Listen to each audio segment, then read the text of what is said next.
to kind of set the scene for you, we're expecting this thing to, charge through the Caribbean Sea, possibly then move into the Gulf of America. Medium chance to develop in the coming days. Odds are 40% in the next 2 days, as well as the next 7 days.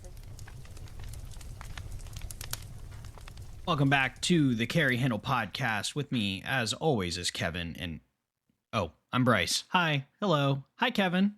How are you? Hello, I am pinholder Kevin. I hold the pins. Kevin got a pin holder, a Japanese pin holder from his family for Christmas, maybe. Yes, Christmas. Yeah, they were Christmas, and I hold the pins. And he's insisting on this terrible Japanese. Oh, it's not terrible. Number one, number two. This is a cool ass pin holder. I mean, look at him. Look how serious this guy looks. Yes. All right, hold on. Let me do the thing. What thing? Friends of the channel, Kevin. Friends of the channel. Wait, you got a shirt? Where's my shirt? Got a shirt. Oh, yeah. Oh, we have your shirt. For some reason, we had it. Okay, so I'm wearing a Hammy 3D print shirt because I'm cool. And we got Kevin one, and I forgot to ship it to him. So I'm going to have Hannah ship it out to him tomorrow, along with my G36 bolt. Yeah, just hold it. I was picking up when I came down there. Okay, never mind. All right, friends of the channel, I might as well thank my beautiful wife for orchestrating this beautiful thing that we do on twice a week. Thank you, sweetheart, for putting up with us and making this at all possible. Second up, we already mentioned him, Hammy 3D Prints. These discount codes, we don't get any kickbacks. We just like the products and we like the people. Hammy 3D Prints, thousands of products for firearm storage and other fun stuff. Magwells, kill flashes, displays, everything you could think. Literally thousands of products made out of the most plasticky plastic that has ever been plastics, but it's great quality stuff, despite what Hop tells you. I promise. It's good. 3D printed stuff is awesome. For 10% off, Carrie Handel 10. There's also a bunch of other permeations if you can remember them, or if you've listened to the other podcasts. I couldn't remember for the longest time, so any combination of those, Carrie Handel 10, Carrie Handel Gang, Carrie Handel Boys, whatever you want, 10% off. Great guy. Tell him we sent you, and he might send you extra Starbursts, because he's pretty cool. Next up, the guy that put this ad read together, because he's an awesome, awesome dude, Mike from 19 Charlie Tactical, gunsmithing, Kydex holsters, thousands of dropship, gun parts, accessory tools, and firearms. Mike is honestly just great people. We love him. We love 19 Charlie Tactical. He does a lot of the work for 9-Hole Reviews, so if you've seen his videos and all the cool guns that Henry and those guys run around with, definitely look into his stuff. I mean, if you want AE collars on your bolt guns or on your AKs or on your ARs, Mike's your boy. If you got an AK to build, if you got a roller delayed gun to build, Mike's your guy. For 10% off, the Carrie Handel 10. Again, no kickbacks. We just love these boys. And then last, but certainly not least, is Eastern Shore Eastern Shore Sling Company, handmade rifle slings and custom sewing, dog leashes too. It's a Maryland-based company. We love them. Kevin and I mention this basically every time I talk about them, have the Rhodey brushstroke slings we love oh so very much. The 550 cord loops are pretty cool, pretty intuitive, almost universal in what you can put the slings on. That is Carrie Handel for 10% off. So, Kevin and I were talking literally right before I hit record, because I feel like half the time we start talking. It's the curse of the creator mindset. Everything becomes content. Yeah, I mean, that's probably not a good thing, right? It kind of makes us like, we'll have a conversation, they'll be like, oh, we should record. And it's like, well, at some level, like, I don't want to record all the time, but then I feel bad because it's a good idea. I want to privately tell you my affirmations for high points. Oh, dude, I get those come through the shop more than I enjoy. And when I'm playing with them, like, they never get better. They're always touch worse. them? I have to. Do you wash your hands? I mean, I'd rather burn them, but... Bryce, do you wash your hands? No, I don't. I don't wash my hands. I still have the high point jizz on my hands. Oh, God, that's terrible. We were just talking about being more professional, and that's how I start the fireside out. Don't you like that? So Kevin and I were talking about what it means to be proficient, or what you should do with carry handle. Nope. Yes, with carry guns. handles. The carry handle carry guns. guns. And at the bare minimum, what it is to be proficient and be comfortable with a gun. And I think, especially since ammo has become more expensive, people are less likely to go to the range. And then obviously if they have children and they have a life, they have a job, and they're not in their early 20s burning money at the range, it becomes a little bit more difficult to find the time necessarily to go shoot. Now, if it's important, you find the time for it, right? I mean, everybody suffers from that. It's like, I don't have the time for this. Well, maybe it's not that important to you. But yeah, but we also live in a country where everybody and their brother and their mother and their grandmother and even the dog too, I'm looking at you, can buy Fido. Can legally purchase a gun if they can. Right. But they have no duty to train one said gun. Right. So well, I mean that's part of living in a free country, is that we don't mandate the things you can or can't do. I'm not talking. Yeah, I'm not talking about mandating, or I'm not talking about any of the silliness. I'm just saying, like, if you buy something, you should want to be somewhat confident with the item that you have. Mm-hmm. I mean, you test, when you learn how to drive a car, you drive around with your parents for a while until you learn how to drive a car. Mm-hmm. And then, you start slowly going to and from the store, yada, yada. I feel like that same idea could apply with guns. You buy a gun, you should minimum maybe 200-300 rounds.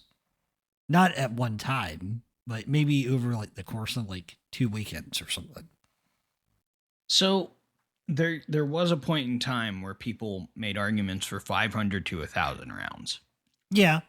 Now, I think people hear round count and immediately associate that with training and other things. And it's like, the number by itself isn't necessarily as important as getting reps. Because, I mean, you see guys on the range, or you go to classes that are relatively low round count, but you can still learn a lot because of what you're actually doing. Right. So don't just hear how many times you've pressed the trigger on a live round and feel and make that like, oh, okay, well, this is, I have fulfilled this bare minimum requirement. I think it goes past that. I mean, we're big proponents of dry fire on this channel. And we're also big proponents of people pulling triggers as much as they possibly can.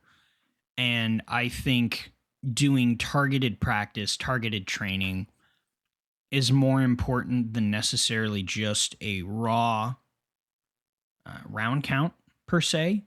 That's fair.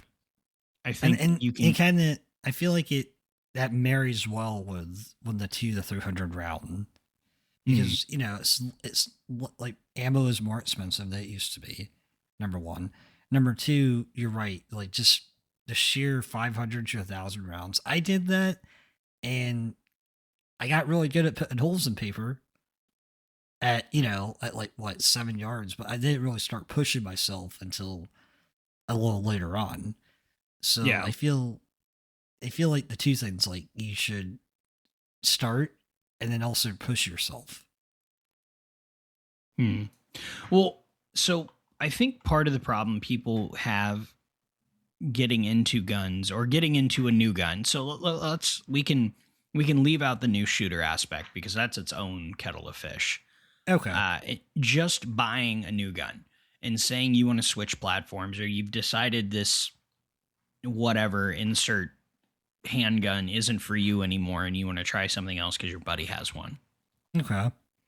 I think there can be a bit of a hurdle in terms of where to start and what do I need to know? And I feel like one of the things that people kind of get lost in the weeds on is just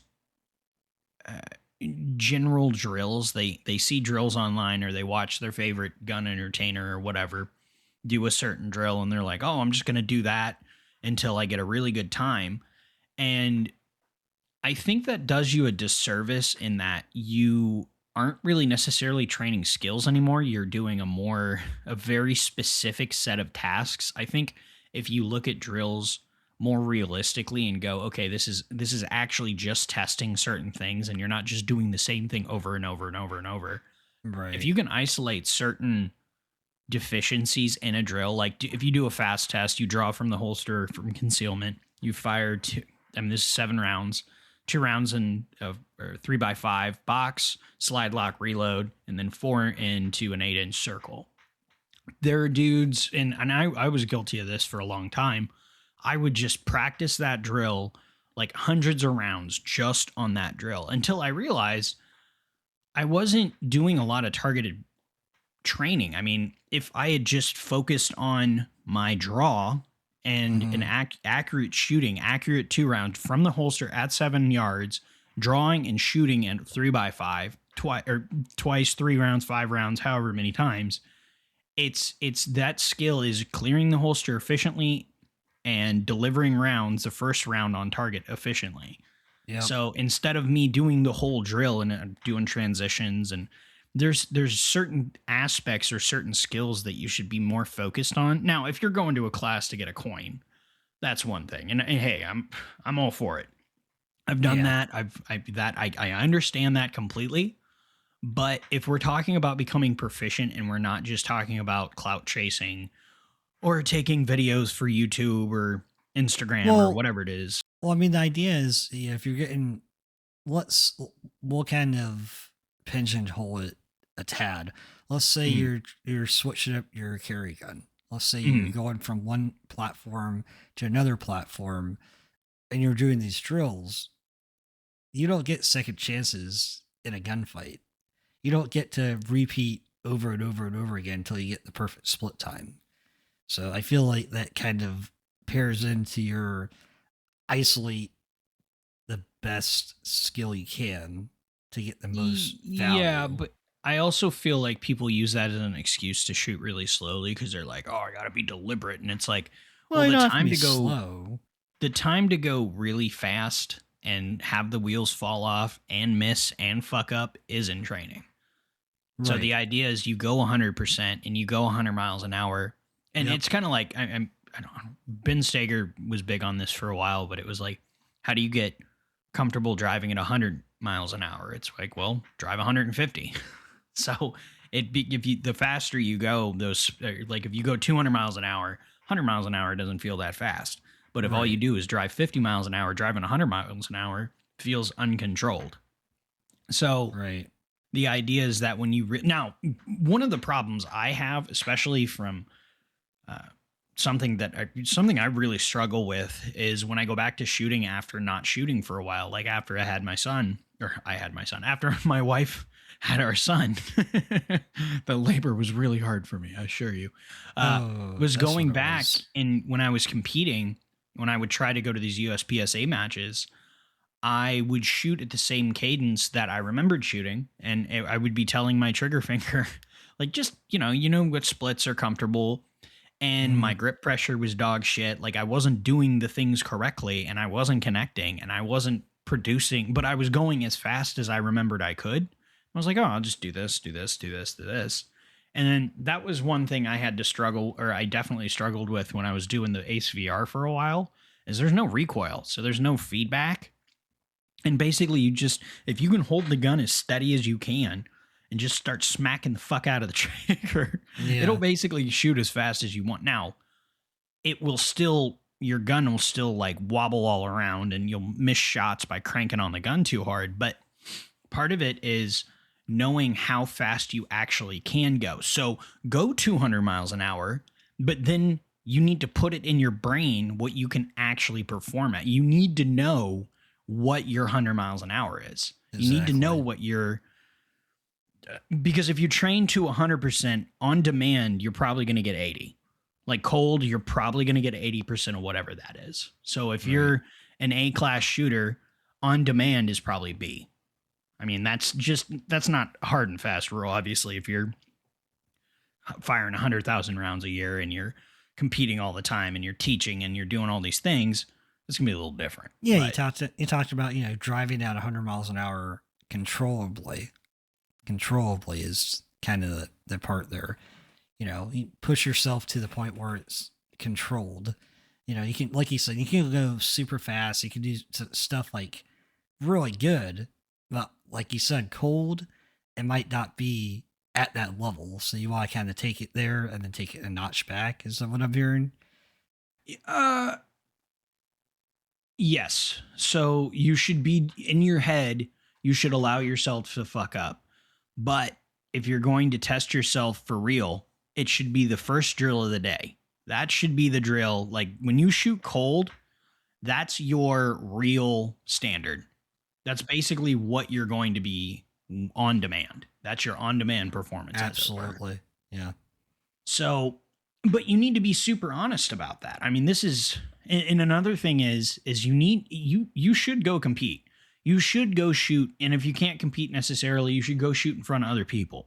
You should shoot on some level of, with some level of competition, because performing in front of other people puts a lot of stress on yourself. I mean, I'm not a neuroscientist, but it stresses you out a lot to perform and want to do well in front of other human beings. That's just a fact. Yeah, I mean, you know, by yourself on an empty range on a beautiful sunny day, 75-degree weather, you know, you could probably put all 10 shots in a 3x5 card at, 15 yards.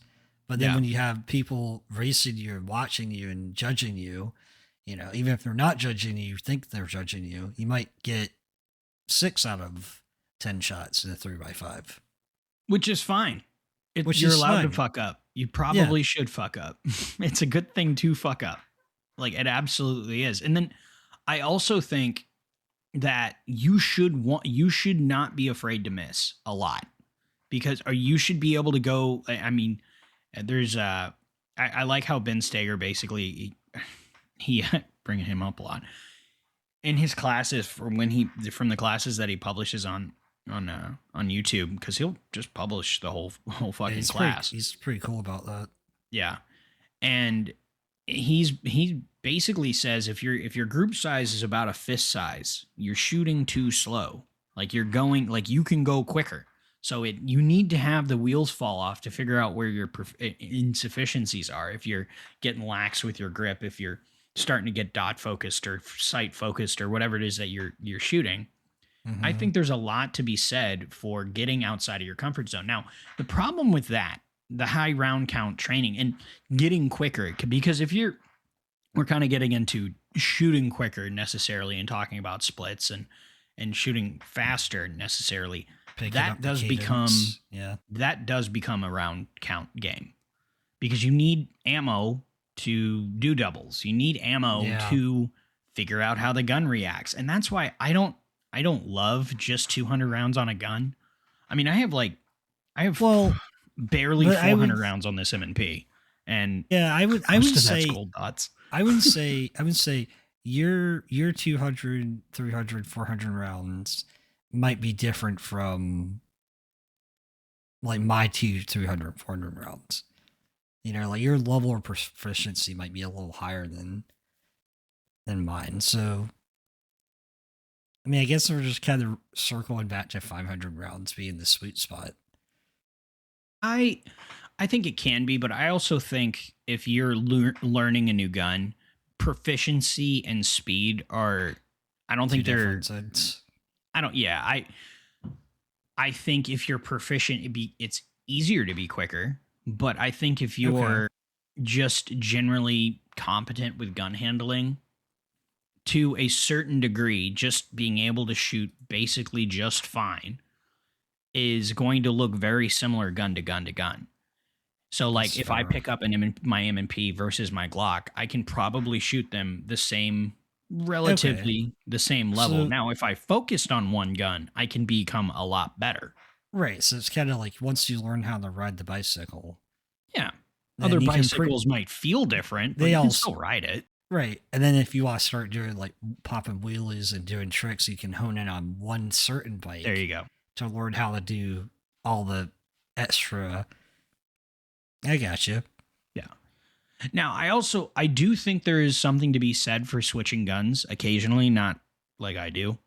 That's not a good idea. I definitely suffer from it, and I recognize that. You switch guns? Okay, recognizing it doesn't make it okay. We've been through this. I'm pretty sure I'm saying it's not okay. Oh. If you would pay attention to what I'm saying, you would hear that. Only half the stuff you say I pay attention to. I know.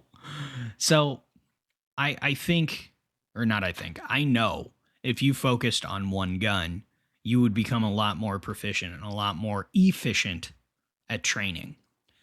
Now, the problem for me becomes is I get bored, and guns are more to me than just tools, and they're more like it's my whole life. I suffer that too because I mean I had the Glock 19 for a long time.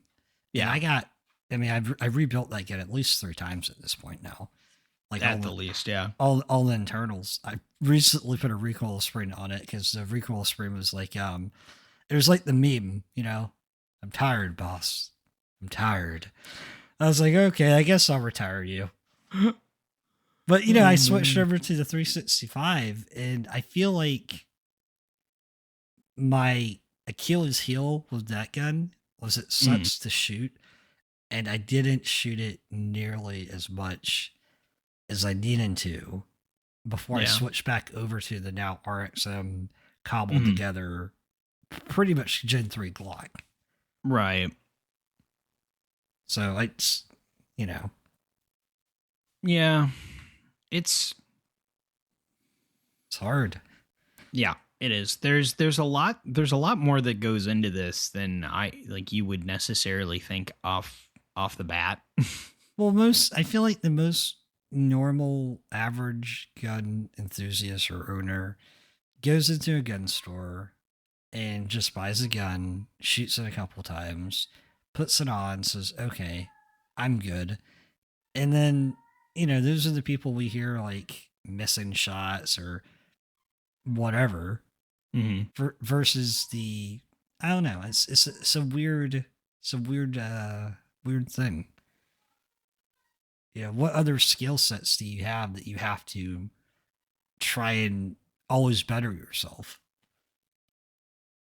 Well, I mean, I would say driving, but I mean, most people, unless you're in like a city, I guess it's not really the same capacity. So, yeah, I don't know. I mean, I think it comes down to discipline. I think it comes down to, I think a lot of people look at shooting as less of, God, that is a good question. What things do you do that you have to maintain like that? What crafts do you have to? I mean, I would say exercise. Okay. I would absolutely say exercise. I think that's fair. I think if you look at that goes into the discipline aspect, you know? Yeah.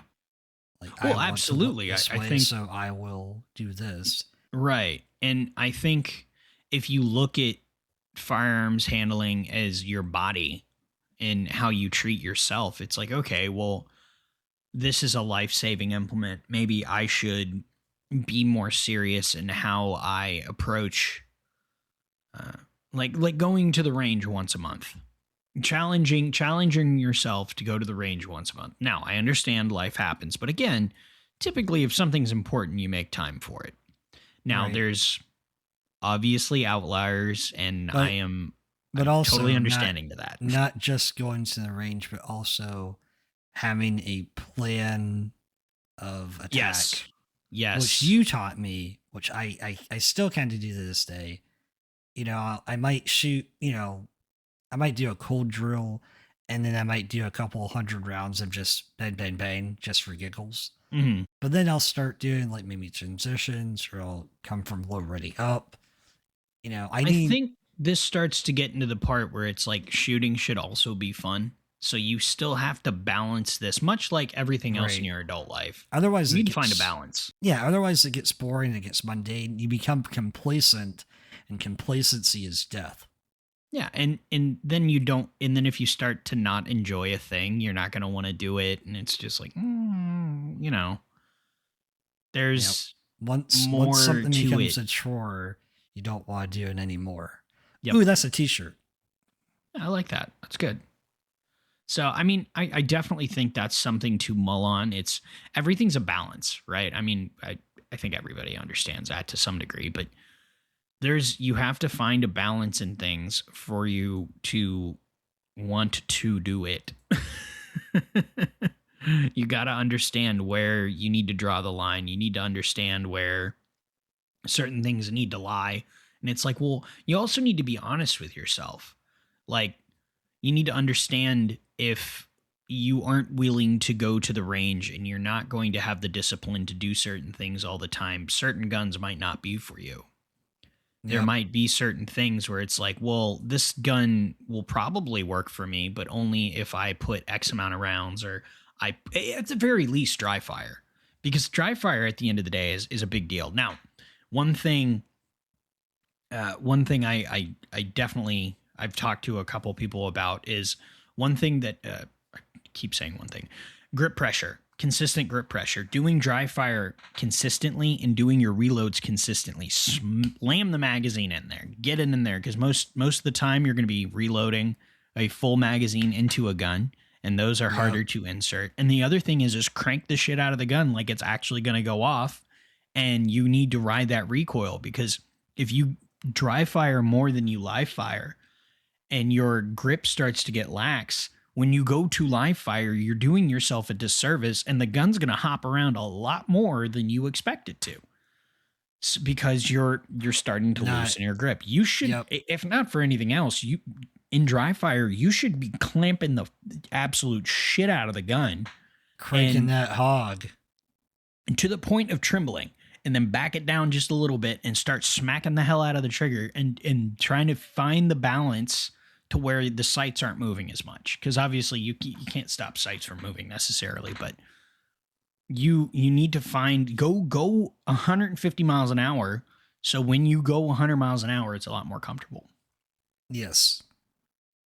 That would be my argument for dry fire. That's one caveat I have with dry fire, is like, oh, well, you can just tell people, especially in the Instagram videos, their hands go up, and if their knuckles aren't like fucking white, it's like, okay, well, they're not really holding that gun very well.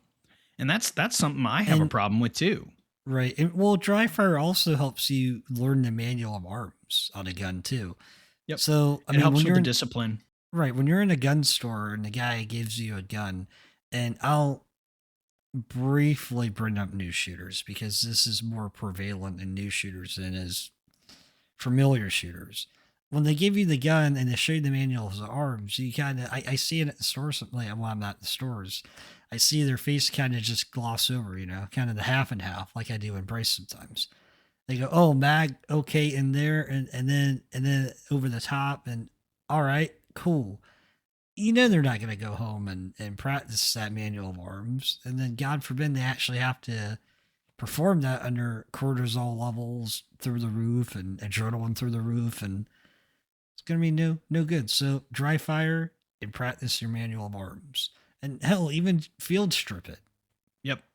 Getting more comfortable with the gun will make you more comfortable with the gun. Yes. And then you'll be more comfortable to shoot it at some level. You'll be more comfortable to shove it in your pants with bullets in it, pointing at parts of your body when you lean over, and you have to get comfortable with these certain things. And the more it's exposure therapy.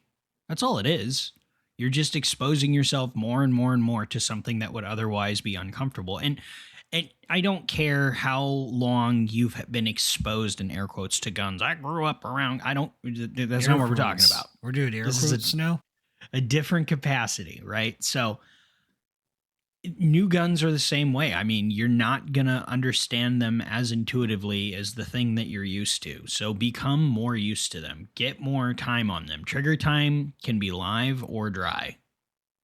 And then if you get drunk enough, you can pull them apart and watch a shaky YouTube video. On this show condone manipulating firearms. DIY gunsmithing is not a crime. Other than caffeine. It's not a crime to DIY gunsmithing. No, but it's probably not a good idea for us to advocate drinking and using firearms. Not advocating that they drink while using the firearm. You did.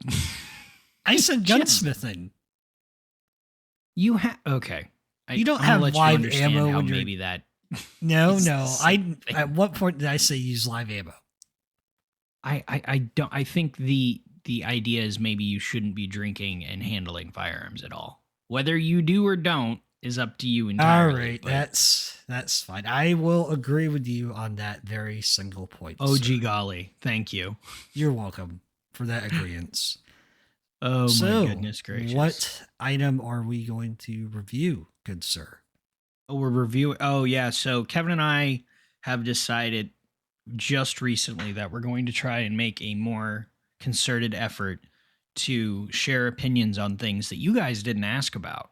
So we're going to inflict you with our opinions on things. That's the plan here. And then eventually you'll be like, wow, they just keep doing this. And then eventually you'll just understand that this is something we do. And Kevin asked me what we're doing, but I think Kevin's brought this RXM up enough and this Lone Wolf frame up enough that we need to hear about his opinions. Okay. Let's have a conversation about some Glocks. Knockoff Glocks that no one ever asked about. Yes, exactly. So I bought the Lone Wolf lower frame. I think it was like $70.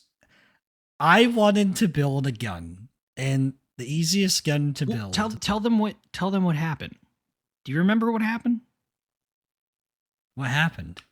We were on a podcast and we were talking to somebody and they were like, "Oh yeah, and when you build a gun," and you were like, "I've never done that." Oh yeah, that's right. Yeah, you remember who that was? Because I don't. Unfortunately, I do not off the top of my head. But I never. Do you remember? We've been doing this for a while. Man, I don't remember either. I don't remember who that was. If it was you, we apologize. We forgot. I'm sure it'll pop into your head eventually. I know. We'll be like, "Oh, son of a bitch." All right, continue. I'm sorry. So I bought the Lone Wolf lower stripped and I bought all the internals, and it was kind of a cherry popping moment because they never transferred a gun from online before. Well, yeah, I forgot about that. So it was kind of all the things. That's why I got the Lone Wolf and I got the Glocks internals. And I put it all together, and I was super proud of myself. I'm still proud of myself. I'm proud of you. It turned out nice and well. The only complaint I have is it needs a proprietary housing for the extractor thingy. Help me out, Bryce. What's it called? The housing, like the striker housing or whatever. The triangle not striker, piece. I'm sorry, like the trigger housing and stuff. Yeah. Yes, trigger. Because I had a Gen 3 one, and it just didn't want to cram in there. And I didn't want to force it because this was going to be a carry gun. He says. What? Well, it was because I remember I got the Brownell slide, I got the barrel. I do remember that. I got all new internals of like some 2.0. I put all that in there. I put the gun together. I put a bad trigger in it. It went full auto a couple of times. I realized it was a bad trigger. I switched it out and destroyed it. And now it works. The series of events is crazy work. It went full auto. I did some things, and now it's here. Yeah, now it's here. Start at the bottom down here. Okay, but it was. So you got this gun, you got this frame, and did you have a clear plan other than I want to transfer a thing for the first time from online, and I wanted to put something together? I wanted to put something together. I wanted to try out a full grip because it's a 17 size grip versus a 19 size grip, and it comes with a flare magwell, which is pretty cool. And it's a little slimmer of a profile. I mean, you've handled it, so it has a little bit slimmer of a profile than the original Glock, kind of like fatty profile. It's slightly slimmer, and it does feel super good when you're cranking on it and when you're using it. The only problem is I'm kind of a muffin top man, but I don't have enough of a muffin top to hide a full size frame in my giblets. So concealing it was kind of not very fun, and I gave up pretty quick in lieu of the P365, which just disappears underneath my fat rolls. For the frame itself, what about it do you like? What about it do you not like? Other than the trigger or the trigger housing proprietary? I like the material. I like the checkering that comes, the stippling on the grip that comes. What does it offer over a regular Glock frame? The slim profile. And what does that mean? Well, the profile of it's more akin to a Glock 48 versus like a Glock 19 or a Glock 17. So I had tiny hands, so my tiny hands are able to more nicely wrap around and. Okay, so that's not because it's slimmer. That's because it's shorter front to back and then it has replaceable back straps. I don't know these things, but you do. Help me. You're the one that owns it. Yeah, but I don't. Just because I own something doesn't mean I know every aspect about the thing. I think maybe you should. Well, no. In the great words of the dude, that's just like your opinion, man. It's just like your opinion, man. It is my opinion. But I don't know. I feel like it's a great starter pistol for if you want to build something. A Glock is very not super hard to put together. Mm-hmm. If you really want to put wind in your sails about like, hey, I built this thing and it's really cool. I feel like building any like Glock clone, insert, whatever, it's pretty intuitive, pretty easy, and it's really fun. I don't know if I would do it for a carry gun per se. Mm-hmm. I think I'd leave carry guns up to OEM manufacturers, but this is my. Is that because of your doubt in your own competency, or it is slight, and it's a slight doubt in my own abilities. I mean, I am human, and I'm also not a craftsman gunsmith. Like I don't handle guns to ad nauseum all day, putting them together. So it's like building like building a Lego set. Like you can build a Lego set, but you're not the Lego set master that does it all day, every day. So there might be a variation between the two. That's a fair point. And I'm not willing to bet my life on, albeit a very slight variation. I'm not willing to bet my life on that. Is there a point in which you would be more comfortable to do that? Is there maybe a round count that you would be comfortable with? I'm getting there. I'm getting there because I've recently put the RXM or the Brownell slide with all the internals on the RXM blower. And the Brownell slide has like, I think 1,000 rounds or 2,000 almost on it. How do you feel the Lone Wolf frame compares to the RXM? RXM. Sorry, yeah. RXM is a Glock 19 sized, same kind of grip and good feel. So step away from the size. Okay. Let's talk about features. And to compare the two, I mean, what do you think one offers? Because now the RXM has a full size grip. You can get the Glock 45 size grip now, and they sell them that way. So if I was going to buy one or the other, which one, having both, which one would you prefer? I think I'd recommend the RXM slide over the Lone Wolf. Slider frame. Ooh, good catch. Frame. Just because I feel like Lone Wolf was like the OG guys that were doing it, and they were, and they're still in the market, and they're still. Yeah, you still buy them. Yeah, they're like $136. Yeah, they're reasonably priced, and reasonably priced. And like I said, if you want to build like a Lego gun build at home, I feel like Lone Wolf would be fine.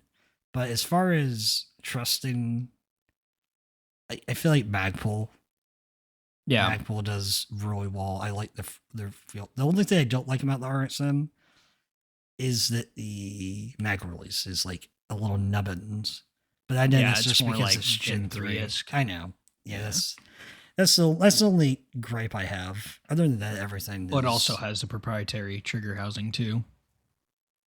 Oh yeah, that control unit.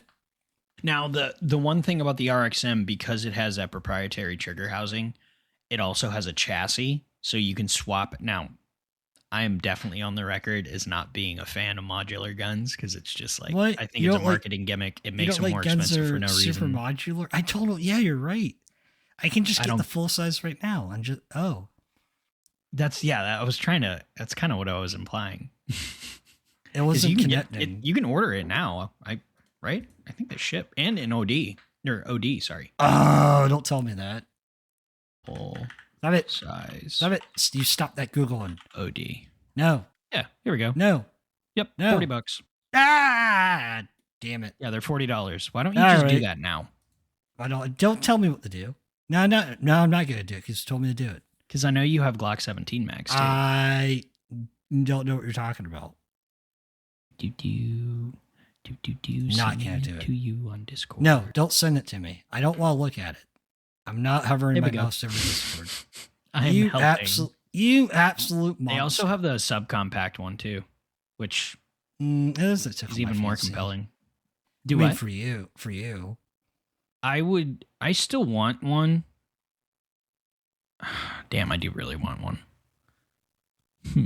You absolute monster. I know, I sent it to him. I'm a little scoundrel. Little rascal. Rascal from hell. Scamp.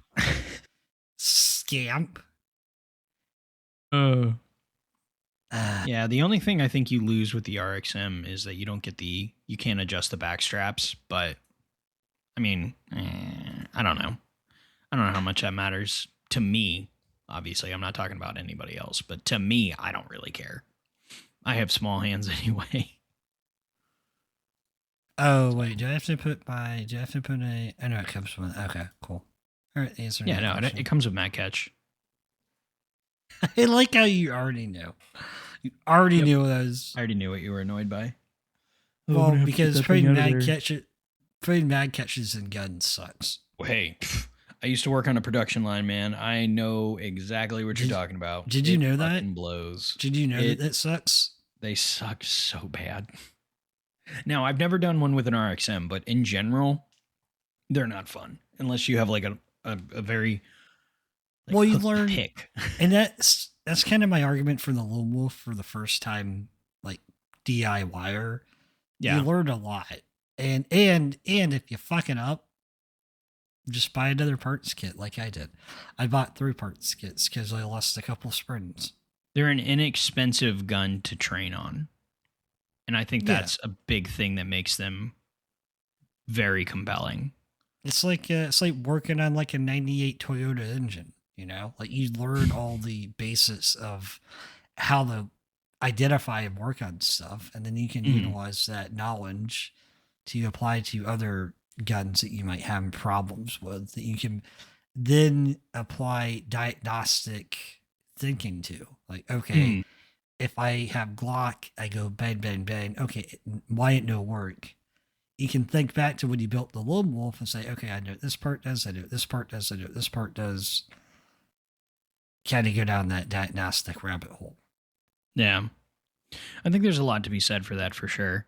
I also think, again, it can help you get more comfortable with the gun. If not for anything else. So, yeah, I don't. I'm trying to figure out if we need to have like a rating system for reviewing stuff. Smash or pass, maybe. How old are you? Isn't that an old thing? Didn't people used to say that? Why don't we let that one die? Oh, okay. Oh, you're saying it is old and you don't want to keep it around. Yep. Oh, man. Well, we need to figure out some fun way to market this. We gotta have a thing that we say, because then we can have t-shirts and merch, and then we can be really, really obnoxious content creators about it too. Okay, so why not?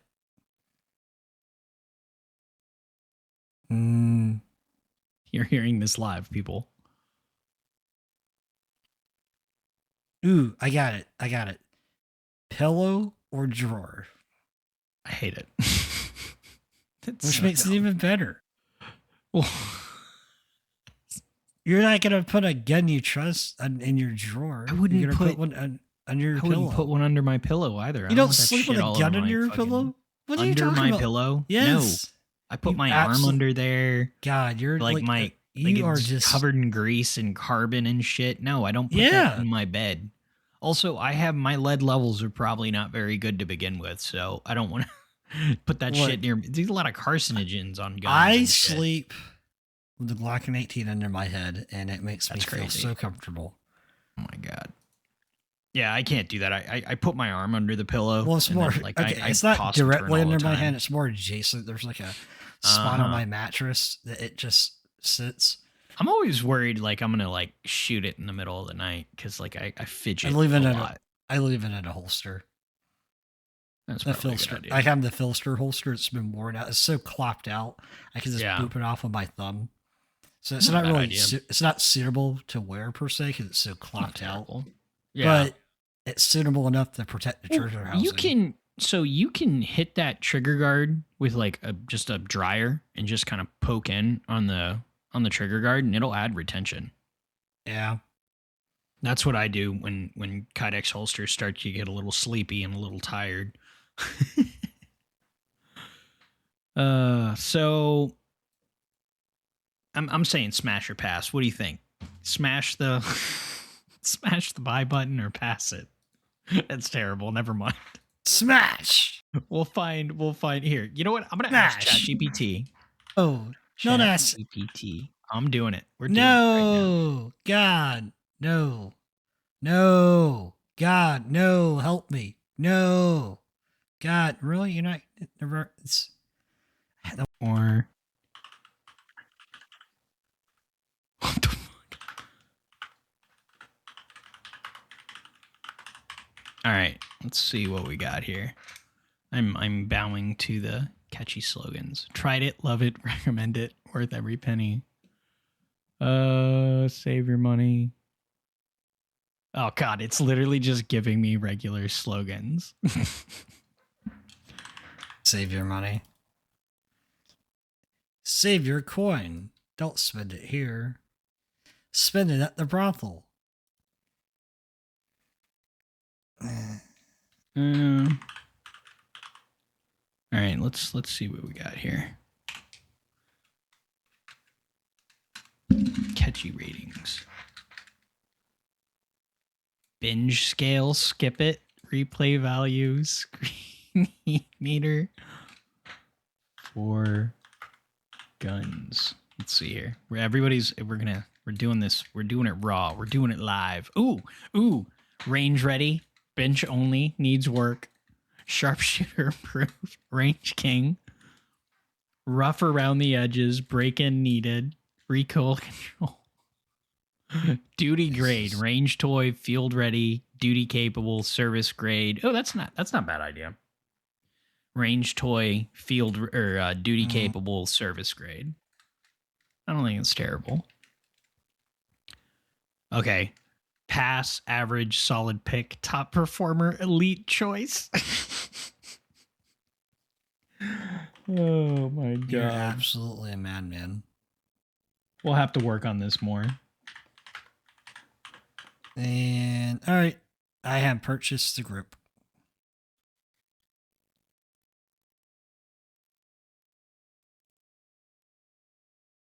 Yeah, we'll have to figure this out. Kevin buys a RXM grip. I love it. All right. Well, that was our first review. So you would recommend this for people to buy then? Yes.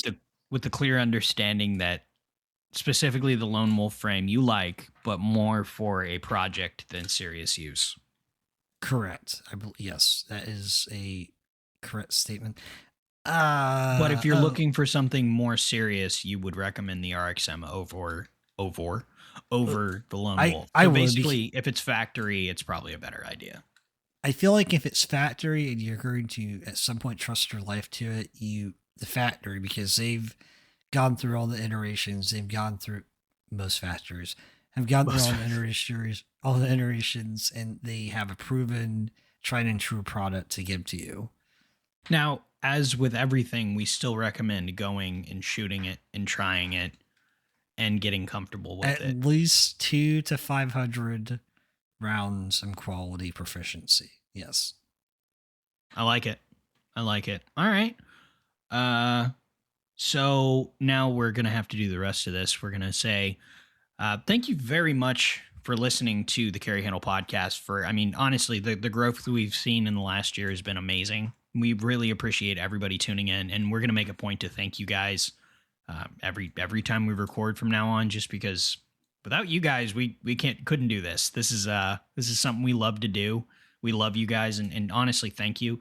Best thing you could do for the show is leave reviews on iTunes and Spotify and all those things. 5-star, the better, But if not, leave us a review anywhere. But comments too. Comments are great. Talk to us in the comments. Give us ideas. Tell us we're idiots. Tell us you like us. Either or. We're pretty amenable. But honestly, seriously, thank you so much for tuning in, guys.